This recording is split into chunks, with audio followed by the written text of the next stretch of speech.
키키의 경제산책 여러분, 저는 채널 담당 PD 박연선 PD입니다. 안녕하세요, 교수님. 예, 안녕하세요. 네, 오늘은 채널에서 한 번도 다뤄본 적이 없었던 최근 아주 뜨거운 비트코인 관련해서 이야기 나눠보도록 하겠습니다. 교수님께서는 또 암호화폐, CBDC 전문가로도 유명하시잖아요. 그래서 오늘 아주 재밌는 진행이 될 것 같습니다. 교수님, 최근에 비트코인 상승 모멘텀이 돌아왔어요. 이달에만 10% 이상이 상승을 했는데요. 최근 비트코인이 무섭게 상승하고 있는 정확한 이유가 무엇인가요? 기본적으로 지금 이 비트코인을 포함한 가상자산은 주식시장하고 같이, 특히 나스닥하고 같이 움직입니다. 그래서 최근에 이 자산시장 전체가 급격히 하락했다가 지금 다시 회복하는 추세이기 때문에 사실은 비트코인도 그 흐름에 이제 같이 동승한 거고요. 그 다음에 그러면서도 좀 세부적으로 들여다보면 몇 가지 요소들이 있습니다. 그 하나가 세계 최대의 자산 운용사인 블랙록이 비트코인 ETF를 신청했습니다. 그런데 이게 왜 중요하냐면 이게 블랙록의 위상하고 직결되어 있는데 블랙록이 세계에서 가장 큰 자산 운용사라서 그 운용 자산 금액이 약 9조 달러에 이릅니다. 즉 그 얘기는 미국 연준의 지금 자산이 한 9조 몇천억 달러 정도 되는데 미국 연준의 자산에 이제 버금간다는 얘기예요. 그러니까 이러한 거대한 자산운용사가 ETF, 현물 ETF를 신청했다는 건 이거는 시장에서 이제 예사롭지 않게 보면서 결국 미국 정부는 그 현물 ETF를 승인할 것이라는 이러한 전망들이 나오면서 이제 좀 힘이 실리고 있습니다. 게다가 그 제롬 파월 연준 의장이 그 의회에서 언급한 것 중에 하나가 이제는 암호화폐가 화폐로서의 지위를 가진 것처럼 보인다라고 이렇게 설명한 적이 있어요. 그래서 연준조차도 이제는 가상자산을 화폐로서 보기 시작했구나라는 이런 게 이제 시장에 큰 힘을 보태줬고, 게다가 월가에서도 이제는 그 기관 투자자들의 참여가 좀 늘고 있습니다. 이러한 요인들이 비트코인을 좀 이렇게 받쳐주고 있는 거죠. 암호화폐가 점차 화폐로서의 지위를 굳혀가고 있는 것으로 보이네요. 향후 비트코인 시장 전망도 굉장히 낙관적입니다. 많은 전문가들이 내년 25년까지 약 10만 달러대까지 가격이 오를 수 있다고 보고 있고, 특히 비트코인 반감기가 다가오고 있어서 상승 추세에 탄력이 붙을 가능성이 크다고 블룸버그는 전망을 했습니다. 교수님께서도 비트코인 시장의 상승 가능성이 남아있다고 보시나요? 예, 비트코인의 그 상승 가능성은 언제나 있습니다. 그런데 우선 크게 보아야 될 점이 비트코인 자체의 성장 동력보다는 기존 기축통화인 달러의 행태에 많이 좌우됩니다. 이게 무슨 얘기냐면 비트코인이 스스로 잘나서 스스로 이렇게 크기보다는 기존의 통화 시스템에 문제가 발생했을 때 그 어부지로 클 수 있는 그러한 측면이 더 많다는 얘기고, 그 다음에 또 하나의 중요한 요소는 이 비트코인을 포함한 가상자산의 생태계가 날로 긍정적으로 발전하고 있습니다. 이번에 그 월스트리트의 그 간판 금융들이 이 시장에 참여를 시작했는데 그 중에서도 가장 중요한 기관들이 좀 전에 말씀드렸던 블랙록이 있고, 그 다음엔 헤지펀드 업계에서 가장 큰 영향력과 가장 수익률이 좋은 시타텔이라는 헤지펀드가 있는데 이 시타텔이 이 가상자산 투자를 이제 시작을 했어요.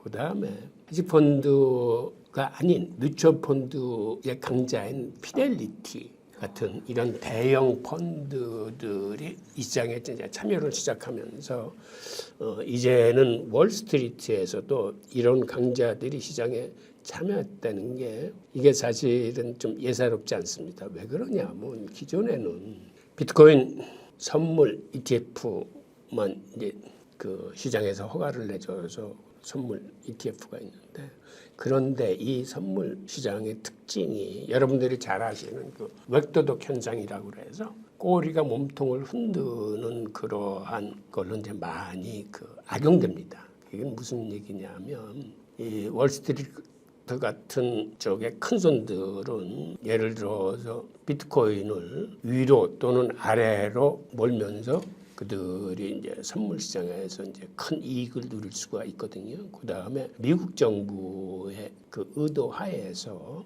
시장을 급하게 하방으로 낚아챌 수가 있어요. 그래서 이런 것들을 막으려면은 사실은 선물 ETF뿐만 아니라 현물 ETF 시장이 반드시 같이 있어줘야 되는 거거든요. 선물 시장이라는 건 사실은 현물 시장의 해칭을 하기 위해서 쓰는 건데 지금의 시장 구조는 현물을 해칭으로 하기 위한 선물 시장만 허가가 나와서 이게 운영되고 있고 실제로는 그 모체격인 현물 ETF 그 승인이 안 난 시장인데 앞으로 이러한 대형 금융기관들이 참여함으로써 우선 현물 ETF 승인의 가능성을 높였고 또 하나는 이러한 대형 금융기관들이 그 비트코인 현물 시장에 참여하기 시작하면 앞으로는 다른 금융기관들이나 헤지펀드가 그렇게 쉽게 이제 장난을 치지 못하게 되는 그런 요소가 있습니다.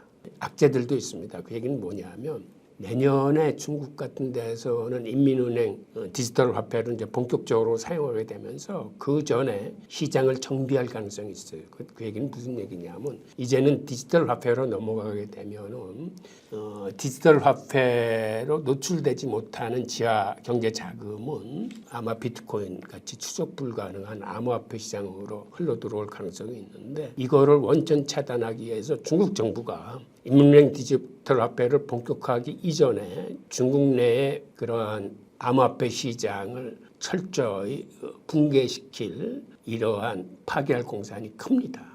왜 그러냐면 중국은 자본 유출을 방지하는 차원에서 이러한 지하 경제를 최대한 막고 그다음에 디지털 화폐 사용을 본격화해야 되기 때문에 이런 위험 요소가 상존하기 때문에 이 관계도 좀 신경 써서 보아야 되고 그다음에 미국에서도 마찬가지입니다.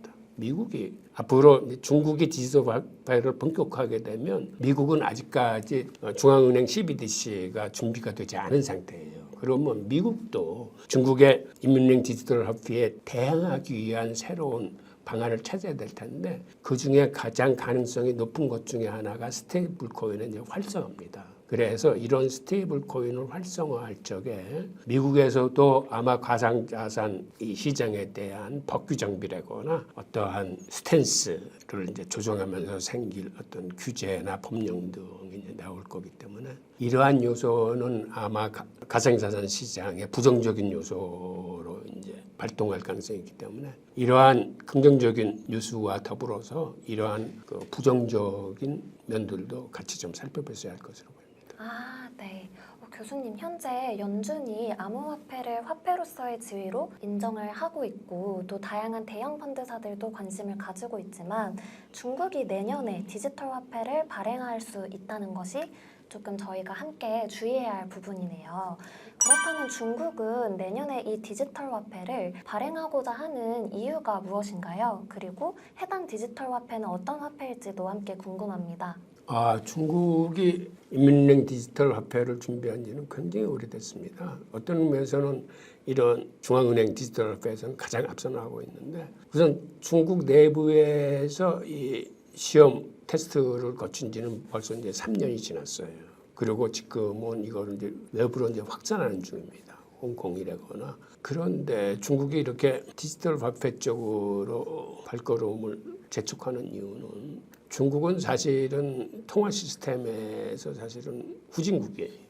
미국이나 서구와 같은 이러한 그 발전 단계를 밟지 않았기 때문에 그런데 이런 후진국의 입장에서도 몇 가지의 그 장점은 있습니다. 그게 뭐냐면 중국 같은 나라는 사실은 신용카드 같은 게 발전하지 못한 나라예요. 그리고 그들은 오랜 관행상 이러한 신용카드나 이런 시스템에 대한 그러한 신뢰를 갖지 못하는 사회예요. 마찬가지로 세계 외환시장에서 중국의 위안화는 아직까지는 달러나 이런 것에 비하면 굉장히 형편이 없습니다. 그리고 외환시장의 법규나 이런 제도들이 그렇게 잘 정비되어 있지 않아요. 그래서 기존의 법정 통화로서는 중국의 위안화가 세계 기축통화의 한 귀퉁이를 차지하기 사실은 힘든데 이런 법정 통화의 단계를 뛰어넘어서 직접 이제 디지털 화폐 쪽으로 가서 이제 그쪽에서 이제 승부를 보겠다는 요지도 많고, 기존의 위안화 시스템에서는 넘보지 못하는 어떤 기축통화의 지위를 이런 디지털 화폐로 넘어가면은 그래도 훨씬 더 운영폭이 이제 커지는 거죠. 네. 위안화의 위세가 타국 통화 대비 약하고 그래서 금융통화 시스템을 개발하기 위해서 디지털 화폐를 이용하고 있는 것이네요. 말씀 감사합니다. 교수님께서는 그렇다면 이 암호화폐가 점점 안전자산으로의 가치를 갖고 있다라고 함께 보고 계신가요? 암호화폐가 이제 안전자산은 아니죠. 사실은 굉장히 위험자산이에요. 가격의 급등도 클 뿐만 아니라 화폐의 그 본원적 기능에서도 이제 많이 모자랍니다. 그러니까는 이게 가치 저장의 수단이라거나 교환 매체의 수단이나 이런 데에서 아직까지는 제대로 자리를 잡지 못했기 때문에, 그래서 일반 분들이 이러한 가상자산 시장에 대한 부정적인 이런 시각이 큰 거거든요. 그런데 문제는 비트코인이나 가상자산이 그 스스로의 힘으로 크기보다는, 물론 스스로의 힘으로도 커야 돼요. 많은 문제점을 갖고 그거를 보강하고 기능적인 면에서도 이제 더 발전해야 되겠지만은, 실제 지금 법정 통화 시장에서 미국 같은 경우가 스위프트 시스템에서 이란을 포함해서 뭐 북한이나 이번 우크라이나 전쟁에서 러시아를 차단함으로써 오히려 지금 부메랑을 불러일으키고 있습니다. 그는 기존의 시스템에서 안 되니까 이렇게 중국이나 러시아나 이런 데가 국제 결제 시스템을 별도로 만들어서 이렇게 운영을 하고, 그 다음에는 앞으로 이게 디지털 화폐로 변해서 서로 디지털 화폐를 이제 주고받을 그런 공산이 더 커지면서 이제 화폐 시장 자체가 이제 변해 가고 있어요. 근데 이 과정에서 이 비트코인이나 가상자산이 이제 반사이익을 얻는 거죠. 그러니까 달러가 사실은 잘해야, 그리고 세계의 통화 시스템을 이렇게 포용하고 가야 되는 건데, 이거를 이제는 적들과 같이 안 쓰겠다고 그래서 나눔으로서 신냉전 시대에 들어가서 세계가 두 개로 갈라지는 조짐을 보이면서 이제 한쪽에서 달러의 위상이 점점 줄어들고 있는 거예요. 그러면 그 대체 자산으로서 이제 금이나 비트코인 같은 것들이 이제 더 힘을 얻게 되는 거죠. 달러와의 관계가 굉장히 중요한 것 같네요. 그렇다면 만약 지금부터 비트코인 투자를 시작하고 싶으신 분이 계시다면 투자자들은 어떤 지표들을 눈여겨보는 것이 가장 좋을까요? 유동성이 워낙 심한 시장이잖아요. 그래서 파월 의장의 한마디에도 가격이 좀 급등락이 되는 것 같습니다. 국채 금리나 물가 등 이런 매크로 지표가 중요한지, 아니면 거래 유입량 등과 같은 암호화폐 시장 지표가 중요한지 궁금합니다. 예, 과거의 비트코인은 사실은 이건 디지털 금이라고 불렸어요. 비트코인을 생성하기가 사실은 금채굴하는 거 못지않게 힘들어.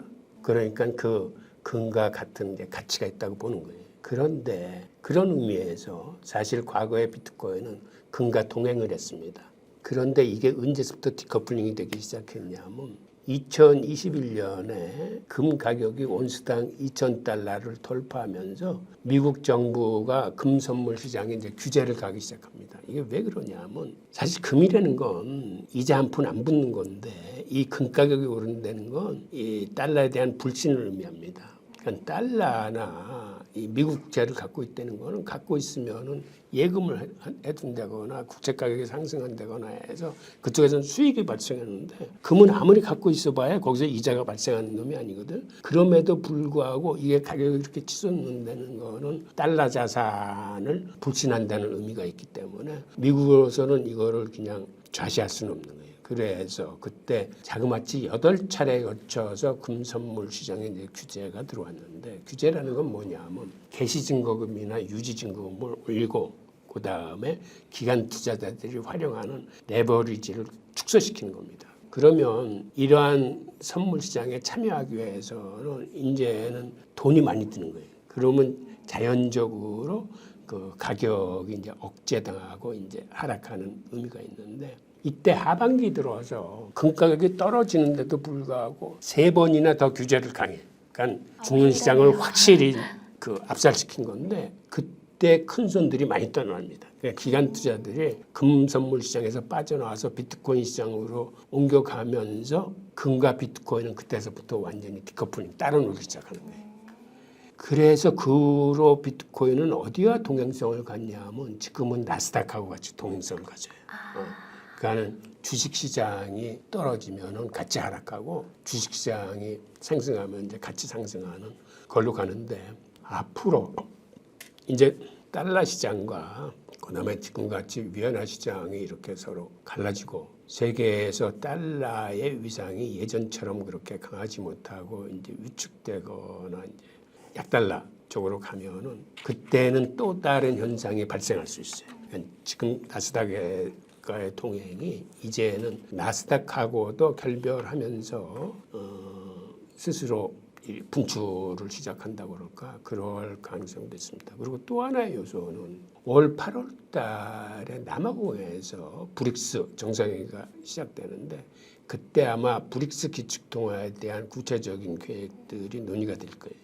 그럼 브릭스 기축통화라는 게 1단계에서는 특정국의 통화, 즉 위안화를 쓸 가능성이 높고 2단계에 들어가면은 디지털 화폐를 쓰겠다고 그러는데 그 디지털 화폐는 브릭스가 개발을 할 건지 아니면 그것도 중국의 인민은행 디지털 화폐를 쓸 건지는 아직까지 결정된 단계가 아니고 마지막으로 그들이 목표로 하고 있는 거는 금과 히토리를 기반으로 하고 있는 스테이블 코인이라고 그랬거든요. 결국 스테이블 코인은 기존의 법정 통화와 이러한 그 지금의 가상자산을 결합한 형태입니다. 그러면 결국은 그거는 지금의 가상자산 시장에 큰 영향을 미치게 될 겁니다. 그래서 이러한 요인들을 같이 좀 살펴보셔야 될 겁니다. 교수님 전반적으로 금과 친했던 비트코인이 나스닥과 이제 완전히 짝꿍이 됐네요. 그리고 브릭스에서 개발을 추진하고 있는 3단계의 히토류 테이블 코인이 가상화폐 시장에도 영향을 줄 수 있다는 점은 저도 굉장히 놀라웠습니다. 마지막 대망의 질문 드리겠습니다. 교수님께서는 특히 비트코인과 같은 이런 투자성의 암호화폐보다 중앙 집권화된 디지털 화폐인 CBDC의 미래에 대해서 큰 관심을 갖고 계시잖아요. 민간 암호화폐 비트코인의 상승 여력이 이 디지털 화폐인 CBDC 활성화에도 도움이 될 것이라고 보고 계시나요? 암호화폐와 또 이런 디지털 화폐의 차이점, 유사점과 함께 이야기 전해주시면 좋을 것 같습니다. 예, 그 암호화폐가 CBDC 활성화에 도움이 될 거냐고 물으셨는데 사실은 이제 그 반대죠. 왜 그러냐면 중앙은행 디지털 화폐가 활성화되면은 이건 어떤 의미를 갖고 있냐면 이게 사실은 화폐 개혁을 의미합니다.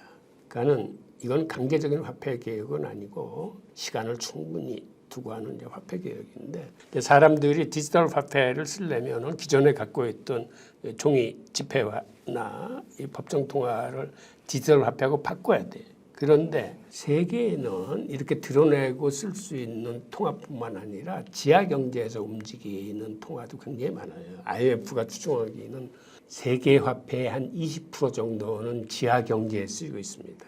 그거는 바깥으로 노출되기를 꺼리는 자금들이에요.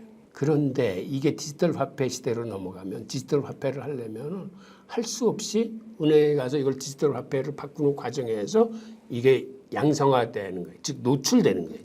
자금원이. 네. 그런데 결코 노출할 수 없는 자금들도 있어요. 그러니까 그 검은 돈을 바깥으로 꺼내지 못하는 돈은 어떻게 되냐면 예를 들어서 현금으로 어떤 상품을 사거나 아니면 추적 불가능한 BTF나 다른 가상자산들을 사가지고 그거를 유통시켜야 돼.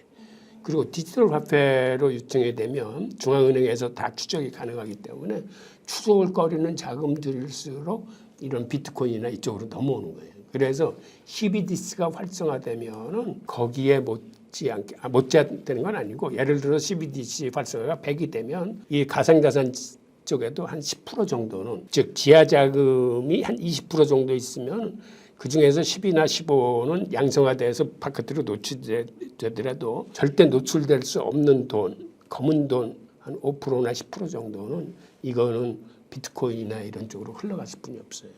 그래서 CBDC 활성화는 이 가상자산 활성화에도 이제 도움이 되는 거거든요. 그리고 암호화폐와 디지털 화폐의 차이점, 유사점에 대해서 이제 말씀해 해달라고 그랬는데 결국은 중앙은행 디지털 화폐는 아까도 말씀드렸지 추적 가능한 화폐거든요. 그런데 이게 공산주의 세계에서는 쓸 수가 있는데 이게 사실 서구 사회에서는 큰 저항에 부딪히게 될 겁니다. 그러니까 이런 의미에서 가장 큰 차이가 있는 거예요. 그런데 또 하나의 문제는 현대 기술로 그러면 비트코인이 마냥 추적 불가능하냐? 그러니까 어떤 비트코인이나 이런 것도 사실은 현대 기술로 추적을 하면 그 전문 기관의 특수 기술에 의하면 이게 추적이 돼.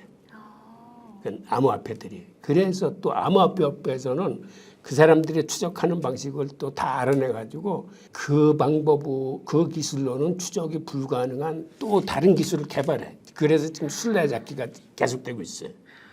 그러니까 우리는 암호화폐가 추적 불가능하다라고 알았는데 사실 또 들여다보면 마냥 그렇지는 않더라 해서 지금 통화당국이나 이 암호화폐 그 개발팀 간에는 서로 이렇게 술래잡기를 계속하고 있는 이런 현상을 볼 수 있습니다. 정말 끝도 없는 술래잡기가 계속되고 있는 상황이네요. 정말 진짜로 마지막 하나 질문만 더 드려보겠습니다. 향후에는 암호화폐 시장 그리고 디지털 화폐 시장에 어떤 변화들이 찾아올까요? 투자적인 측면과 일상생활에서의 측면을 통해서 우리는 어떤 점을 눈여겨보고 있으면 좋을지 정말 마지막으로 이야기 함께 전해주시면 좋을 것 같습니다. 제가 보기에는 올해 8월 22일 날 남아공에서 열리는 브릭스 정상회의가 사실은 가장 중요한 이슈예요. 거기서 이제 브릭스 기축통화의 개발 계획이 나올 텐데 그게 암호화폐 시장에도 큰 영향을 미칠 거기 때문에 그거를 좀 조심스럽게 관찰하고 이제 분석하실 필요가 있고 그 다음에 CBDC 쪽이 이제 본격화되면 결국 미국도 여기에 대항하기 위해서 스테이블 코인을 키울 가능성이 큽니다. 그럼 미국 정부가 직접 나서서 하는 게 아니라 민간 쪽에 달러를 기반하고 있는 스테이블 코인을 이제 밀어줄 공산이 크거든요. 그래서 지금도 그 중국계 자본이 운영하는 그런 스테이블 코인보다는 달러를 기반으로 하는 미국계 자본이 하는 쪽을 지원하려는 움직임이 있고 또 하나는 JP모건 은행 같은 데서 이미 그 은행 간 송금을 위해서 JP모건 코인을 개발해 놓은 게 있어요. 이게 개발해 놓은 지 벌써 한 3, 4년 됐거든요. 근데 그러면서도 지금 본격적으로 이거를 상용화하고는 있지 않은데 그런 것들이 또 활성화될 가능성도 있고 그런데 이렇게 CBDC와 스테이블 코인이 시장에 등장하게 되면은 과연 어느 쪽이 더 시장 장악력이 더 클 거냐면 사실은 스테이블 코인이 사실은 더 우월해요. 그 이유는 송금의 즉시성이나 송금 수수료의 차이인데 일례로 지금의 이제 법정 통화 달러를 보면 달러를 송금할 적에는 이 금액의 과다에 따라서 이제 송금 수수료 차이가 큰데 예전 같은 경우만 보더라도 한 8% 내지 한 23% 정도 돼요. 예상보다 송금 수수료가 클 뿐만 아니라 거쳐야 되는 단계도 많습니다. 한 6단계 정도를 거쳐. 그런데 CBDC가 나오면 이 단계가 반으로 팍 줄어들면서 송금 수수료도 아무리 큰 금액이라도 5% 이내로 확 줄어들어요. 그런데 스테이블 코인은 지금 송금 수수료가 2%도 안 돼. 그리고 지금 거의 제로로 수렴하고 있습니다. 즉 돈을 서로 주고받고 송금하는데 이렇게 송금 수수료가 적게 들 뿐만 아니라 보내고 나면 그쪽이 받았는지 안 받았는지를 즉시에 확인할 수가 있어요. 그러니까 어떤 면에서 지금 그 스위프트 시스템을 통해서 이제 돈을 서로 주고받고 하는 건 그때 가면은 이건 완전 구식 시스템이 돼서 이거는 별로 쓰지 않게 돼. 디지털 화폐나 스테이블 코인으로 넘어가게 되면 그런 의미에서 이제는 세계 통화 시장이 과거에는 어느 나라의 통화가 더 셌냐는 기축 통화의 관점으로 보던 게 이제는 화폐 자체의 종류 이게 법정 통화냐 CBDC냐 스테이블 코인냐에 따라서 이제 서로 큰 각축을 하게 될 거고 그런 의미에서 CBDC가 등장하면 이거는 환전이 필요 없는 통화이기 때문에 어떤 의미에서 이제 세계 화폐가 되는 거예요. 그러니까 한 나라가 일방적으로 패권적인 위치에서 통화량을 이쪽에서 조종하는 게 아니고 이제는 세계 화폐가 되면은 사실은 어떤 면에서는 가장 이상적인 화폐가 될 수도 있어요.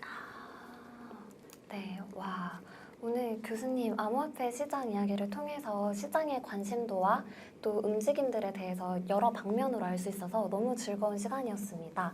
CBDC 그리고 스테이블 코인, 다양한 코인의 종류에 대해서도 배워볼 수 있어서 너무 유익했고요. 앞으로 8월 이제 곧 다가오잖아요. 브릭스 정상회의도 관건이 될 것 같아서 함께 지켜보도록 하겠습니다. 감사합니다. 예, 감사합니다.